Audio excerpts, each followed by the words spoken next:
Bismillah ve salatu ve selamu ala Resulillah ve ala alihi ve sahbihi ve men vala. Sevimli aziz qarındaşlar, bugün 2021 yılı 1. ayının 15. güne Cüma'dan keyin mana kechda Peygamber izleri namlı bu programımızda bugün Peygamber aleyhissalatu vesselam'daki mübarek izler yetken tebarek joylardan Bussa quduqini ziyorat qilish uchun suratga olish uchun maqdoq. Mana oldimizga ko'ringan mavo Baqiy qabristonliqniki tosh qo'riqi, mavo sepil temi, mavo Baqiyniki sharq tarafi, mavo qabristonliqniki.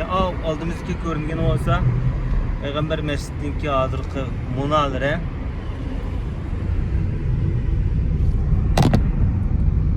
Mana mushu yo'ldan kelgan vaqtimizda buni Ömür ibn Hattob yo'li deymiz bu yo'lni.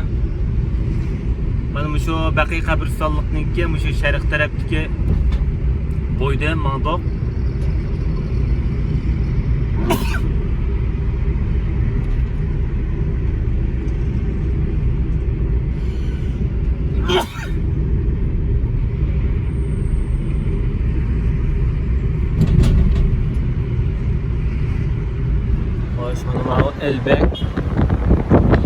Elbek aşağısı bu Saudi'deki en meşhur tamakhalarından biri bu. Bu şekilde müşteki boyda bu Bussa quduqi.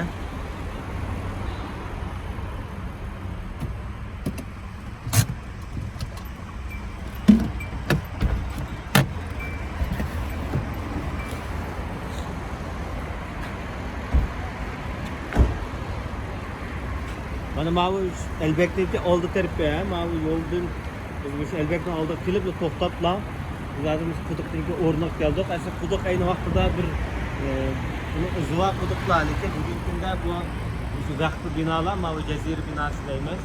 Shu vaqtdagi o'rnalar buni fontan shaklida bu quduqni saqlab qo'yapti. Mana oldimizga ko'ringan mavi fontan, konuk fontanga mana shu quduqniki asli o'rni. Bu quduqning oldi Payg'ambar sallallohu alayhi vasallam qanday munosabati bor degan vaqtida Peygamber aleyhissalatu vesselam o'zining vafodorligi, ko'yimchanligi, o'zidan bir musulmonlarniki qo'mondoni bo'lish sifati bilan Uhud urushida shahid bo'lib ketgan shahidlar oilasini Peygamber sallallohu alayhi vasallam ancha-muncha yo'qlab qo'ygan bir odatlari bor edi. Peygamberimiz bir kunsa shu Abu Said al-Hudri'niki uyiga keldida, mana shu Abu Said al-Hudri degan sahobaning uyining o'rni bo'ldi. Ya'ni bu ansariylarning Hudra jamoatidagilarning öye.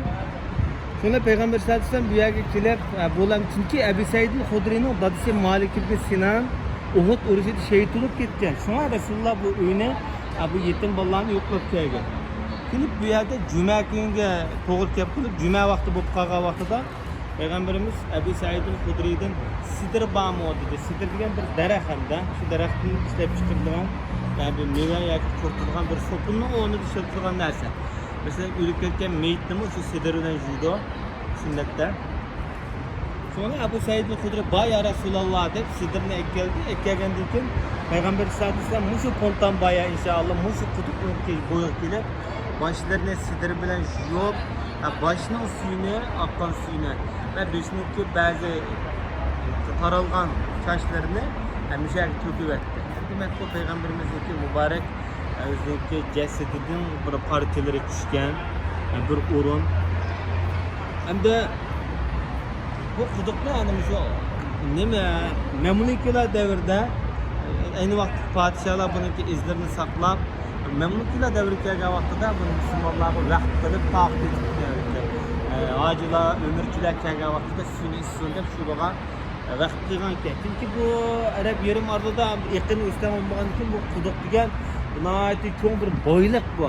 Biz bularni quduqni o'zimizniki tavallikni qarab turib qanday narsa deb o'ylab qo'yishimiz mumkin. Ammo burada çox bir boyliq, bir beg'avo, bir qudqova odamga shu ayni vaqtida bir çox bir boy.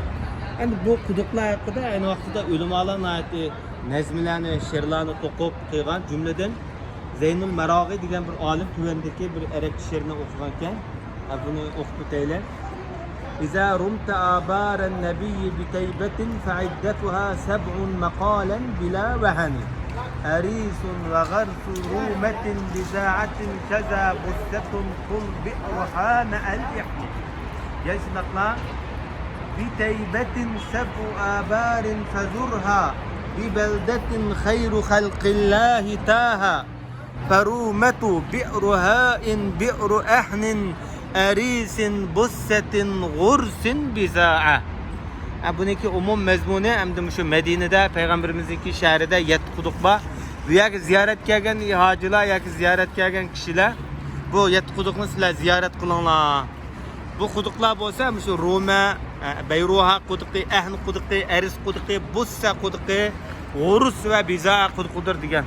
Mana mavi bizim ziyaret kılınımız şu Bussa kuduku. Ma aldığımızdaki Elbek aşkansı. Buna ait Bisik aşkallarınınki biri. Meşhur.